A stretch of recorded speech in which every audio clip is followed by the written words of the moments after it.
परम पूज्य बाबा साहब अम्बेडकर जी ने बड़े ही कष्ट और अपमानों को सहन कर ये आजादी हमें दी है। साथियों, परम पूज्य बाबा साहब अम्बेडकर की स्वर्ण जयंती के पावन अवसर पर ये भीम सिपाही आपसे गुजारिश कर रहा है।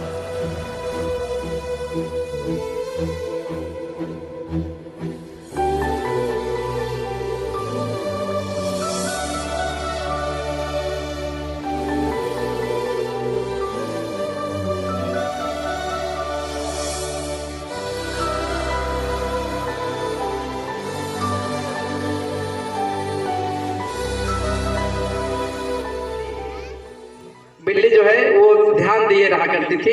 वो बना करके चूल्हे के बगल ऐसे रखती थी, हाथ से बना करके, तो बना कर रखती थी। थोड़ा ठंडा होने के बाद वो बिल्ली जो है आकर के बगल से खा लेती थी। तो वो खा रहे होंगे, बैठ करके खा लिए होंगे रोटी। लास्ट में जो एक बचती थी तो उसको उतारने के बाद वो महिला खुद लेकर के खा लिया करती थी। तो एक दिन हुआ, उनको लगा कि जो उनके हस्बैंड है अंधे, उनको लगा कि ये बताइए, ये बनाई जो है रोटी, 3-4 रोटी बनाई और ये खा गई, सब हमें हमारे लिए दी भी नहीं। और महिला ये सोचती थी कि हम इतनी रोटी बनाए, वो खाते गए, अब एक बच्ची है, अब हम खुद खा लें। तो ये 1-2 दिन हुए। उसके बाद फिर वो कही, 1 दिन अगले दिन कहा कि अरे तुम बनाती हो रोटी और हमको नहीं देती हो। ला इतना बैठे बैठे ये खा लेता, जो अब चूंकि दिखाई नहीं दे रहा है कि ये खा लेता। उसके बाद जो ना क्या कहते, बताओ तो हमें तो एक मिलत हुए अंतिम में, और वो माँ से कहते कि हमें दे दो ना। तो ये बात भूख ऐसी चीज है कि दोनों में विवाद होने लगा। विवाद बढ़ते बढ़ते बढ़ते बढ़ते लड़ाई होने लगी, और लड़ाई मतलब दोनों में होने लगा। तो आस पड़ोस वाले आए, कहे कि क्या बात है। तो दोनों अपनी बात बताए कि हम जो है दिन भर मेहनत करके लाते हैं, ये रोटी बनाती है और खुद खा लेती है, और हमको 1-2 दिन नहीं दी। एक दिन हम कहे तो ये हमसे लड़ने लगे कि हम बैठे बैठे तुम खा लेते हो। तो गांव में ढेर सारे बुद्धिजीवी समझदार लोग रहते हैं। वो कहे कि सोचे, रेड करने लगे, यार ऐसी कौन सी बात है, मतलब और वो ठीक ठाक है, महिला ऐसे खुद खा नहीं लेगी, और वो भी ठीक है, जो है बेचारे मेहनत करते हैं। क्या ऐसा नहीं, क्या अच्छा ऐसा करिए, इसका निर्णय नहीं हो पाएगा, इसका निर्णय हम 2 दिन बाद देंगे। क्या इसका निर्णय हम 2 दिन बाद देंगे। क्या चलिए। तो गांव के कुछ लोग लगाए गए कि देखिए वास्तव में होता क्या है। तो गांव वाले ऑब्जर्व, ये सब जब सही घटना गांव वाले देख लिए, ऑब्जर्व करने के बाद जब उनको पता चला तो कहे अच्छा ये बात है। तो कहे ऐसा करिए, इस समझंडा लेकर के उसे ऐसे फटर फटर से अपना बीच बीच में करते रहते थे, और बिल्ली जो घुसने के तलाश में रहती, वो डंडा लेकर के इसे करते रहते, बिल्ली अंदर ना जा पाती। जब बिल्ली अंदर नहीं गई और उस दिन 4-5 रोटियां मिली, दोनों 3-3 रोटी खाए और कहे हाँ यार ये तो बड़ा अच्छा इलाज है। कहे अब वो आदत पड़ गई। वो जो है आटा वगैरह सब लाते, और शाम को जब रोटी बनने के समय होता, हाथ पैर धुल करके वहां बैठ जाते, डंडा फटर फटर करा किया करते, और आराम से रोटी बन जाती, दोनों खाते और सोते। उनके यहाँ की समस्या हल हो गई। चलते चलते, ध्यान दीजिएगा, चलते चलते कुछ दिन बाद उनके बच्चा पैदा हुआ।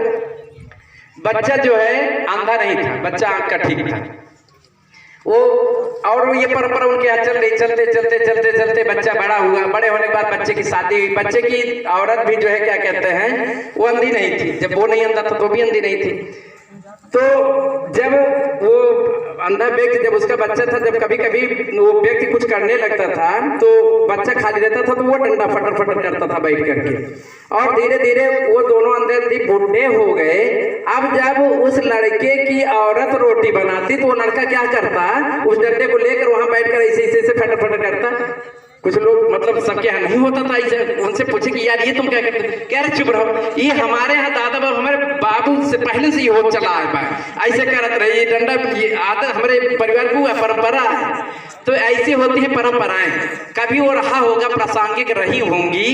कब प्रासंगिक रही होंगी, जब लोग कबीलों में रहते थे, छोटे छोटे समूहों में रहते थे, तो जंगली जानवरों का, असामाजिक तत्वों का जब डर रहता रहा होगा, भय रहता रहा होगा कि भैया देखिए आज गांव वाले सब उत्तर दिशा में निकलेंगे, आज दक्षिण तरफ कोई मत जाना।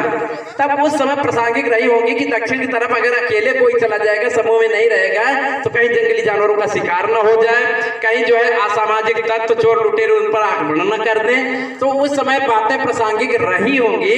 तो इसलिए आज के समय में हमें ये जाने हमें जो है समय और सम्मान के अनुसार तो कहना है, इस अनुसार अगर हमारा कार्यक्रम चलता रहेगा जिस अनुसार पहल किए महापुरुषों के संदेश पर, महापुरुषों के इशारे पर, तो कहना है रीवा की घाटी बदलेगी, सतलुज का मुहाना बदलेगा। अगर इसी आयाम के साथ, इसी आवाम के साथ लगे रहे तो रीवा की घाटी बदलेगी, सतलुज का मुहाना बदलेगा, जो जमाना बदलेगा, जालिम जमाना बदलेगा। निसंदेह समाज की झंझावतें सरलता में बदलेगी। हमारे समाज के लिए, पूरे देश के लिए विकास के रास्ते आवाम होंगे। सभी को जो है समान रूप से आगे बढ़ने का अधिकार मिलेगा। तो इस तरह हमें सारी चीजों को जो है सोचते हुए, अमल करते हुए ध्यान देना चाहिए कि जो चीजें पहले चिंतन करना सीखें, सोचें कि आखिर इसके पीछे लॉजिक क्या है, ये सही है कि नहीं, हमें करना चाहिए कि नहीं करना चाहिए। तो जिस दिन से हम चिंतन करना, तर्क करना समझने लगेंगे, उस दिन से हमें जो है समझ में आने लगेगा। जैसे कभी कभी होता है, बारात जाती है तो जब द्वार चार हो लग तो खाए मान रखती है, जो इसको जो है चला रही है या जो ऊर्जा इस सृष्टि को चला रही है, वो उसमें धागे बांधी नहीं जा सकती। देवता बांधते हैं ना। आप जो है बाबा साहब के जीवन पर आधारित जो है वो गीत वगैरह डिस्प्ले करते रहेंगे, कार्यक्रम चलता रहेगा, उत्साह का समय है, हमेशा चलता रहेगा। जो भी हमारे बच्चे कुछ गीत सुनाना चाहेंगे सुनाइएगा, खुद जो है गाइएगा, गाने वाने चला करके करिएगा। तो कहना है साथियों, नूर में उलझा हुआ ईमान नहीं है, तो फरमाइएगा, समझने का प्रयास करिएगा। कहना है नूर में उलझा हुआ ईमान नहीं है, टीके से भी चिपका हुआ भगवान नहीं है। नूर में उलझा हुआ ईमान नहीं है, टीके से भी चिपका हुआ भगवान नहीं है। मजहब व कानून गलत है तो बदल दो, मजहब का बोझ ढोने को इंसान नहीं है, मजहब का बोझ ढोने को इंसान नहीं है। साथियों, बिक जाए जो ईमान, वो ईमान और सामाजिक काम और हम लोग म्यूजिकल ग्रुप, सांस्कृतिक ग्रुप और जो है वो संप्रेषण, अभिभाषण के माध्यम से लोगों को जो है हम लोगों का ध्येय, वे समाज जो शिक्षा की दशा से, शिक्षक से जो है दूर होते चले जा रहे हैं या सामाजिक स्तर, सामाजिक रूप से पिछड़े हुए हैं, उनके लिए काम करना हम लोगों के जीवन का मुख्य लक्ष्य है। मैं घनश्याम प्रभाकर, सचिव डॉक्टर भीमराव अंबेडकर बौद्धिक एवं सामाजिक ट्रस्ट, डॉक्टर भीमराव अंबेडकर चौराहा, रामपुर कुर्मियान, ये लम्बुआ के पास है, रामपुर कुर्मियान, लम्बुआ, सुल्तानपुर। साथियों, आप हमारे कार्यक्रम को, किसी भी कार्यक्रम को YouTube पर आप जो है डॉक्टर भीमराव अंबेडकर बौद्धिक एवं सामाजिक ट्रस्ट डालेंगे तो